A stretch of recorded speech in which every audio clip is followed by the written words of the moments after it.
Hi, everyone. Welcome back to this week's Breath Notes. We're going to talk a little bit about the oxygen paradox and what that means in terms of our aging process. So the oxygen paradox is basically the fact that we absolutely need oxygen to survive. And as we begin to age, we don't utilize oxygen as efficiently in our bodies as we did when we were younger. And if we are breathing shallowly, like just through the chest space or through the mouth, we are bringing ourselves into a state of hyperventilation throughout the day. That shallow breathing causes our body to go into this like fight or flight response, which, if you're in that all the time, is going to be or cause dis-ease, leading to chronic disease.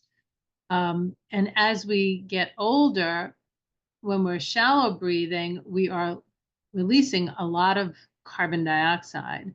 So if we breathe in deeply through the nose, through the diaphragm, as our belly expands and contracts, and then release through the mouth or through the nose, we're actually activating the lower sensors in our lungs, which keeps us in this rest and digest mode. And when we're in that mode of our nervous system, we're calm, there's no stress, or if there is stress, we're able to handle it better, which does not move towards disease.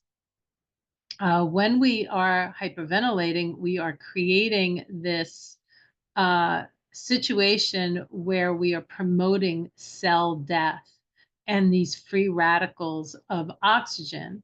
And that can lead to inflammation, it leads to aging, it leads to all different types of diseases. So when we are breathing through the belly, diaphragmatic breathing, and we're taking those deep breaths and slowing down our breath, and we combine it with short states of intermittent hypoxia, which just means holding our breath, we're actually bringing in fresh oxygen into our system, gets locked up in the hemoglobin in the red blood cells, and as we hold our breath, we're elevating carbon dioxide, right? Because oxygen and carbon dioxide are inversely related. So as oxygen goes up, our CO2 goes down. And as our CO2 goes up, our oxygen goes down. So that's very important because our CO2 increases in the breath holds and decreases as we breathe out. So very important understanding why rhythmic breathing and intermittent hypoxia are so important for longevity, for reducing the aging process. And there are significant results that we get for our body, for our mind, right? We have clarity and we can think more clearly. We can actually have better recall for words. And it improves our oxygen efficiency throughout the body. It reduces inflammation.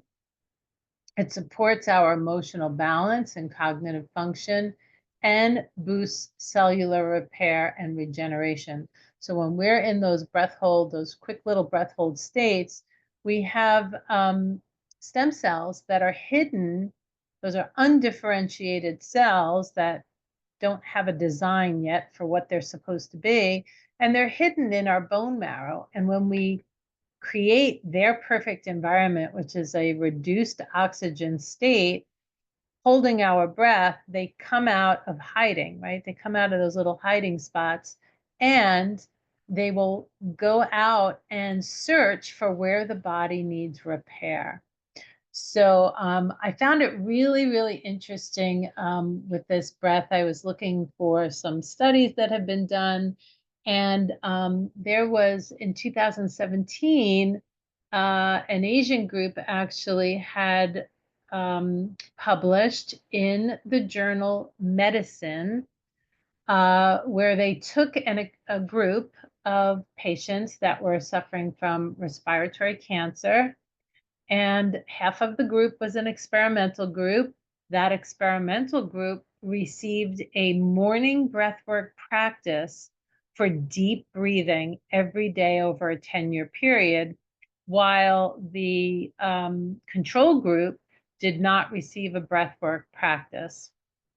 And over 10 years, the mortality rate for or I shouldn't say mortality rate, the survival rate of the experimental group that was doing the breath work was 57% when compared to the control group, which did not have a breath work practice in the morning, at 19%. So I found those results really, really interesting. And, I'm always looking for new ways to bring healthy breathing practices for longevity, for wellness of body, mind, and spirit. And so there are a few here that I'd like to practice with you.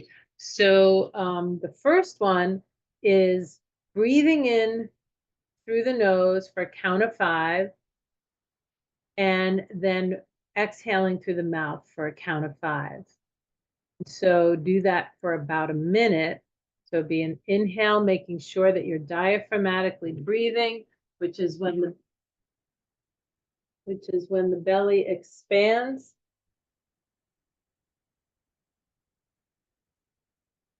And contracts when you are exhaling. So we do that for about a minute, even 2 minutes is fine. Just bringing in those deep breaths for a count of 5 and exhaling.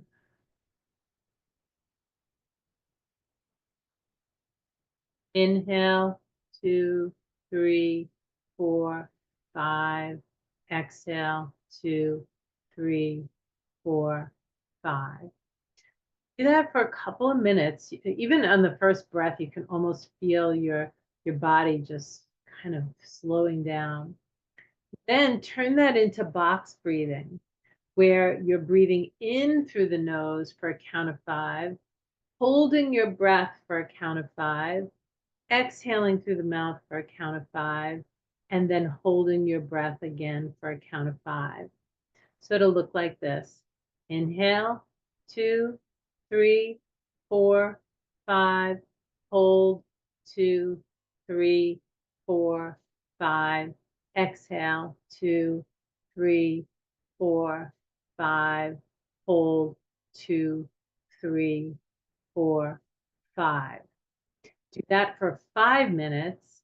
And then at the very end, just take a deep breath in through the nose. And just exhale with a sigh of joy. And set out your day in a very relaxed, healthy mode. If you try that 3 times a day, your oxygen efficiency in your entire system will improve.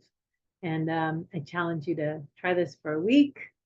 Write down in your journal how you felt before, how you felt afterwards, if you noticed any changes throughout the week.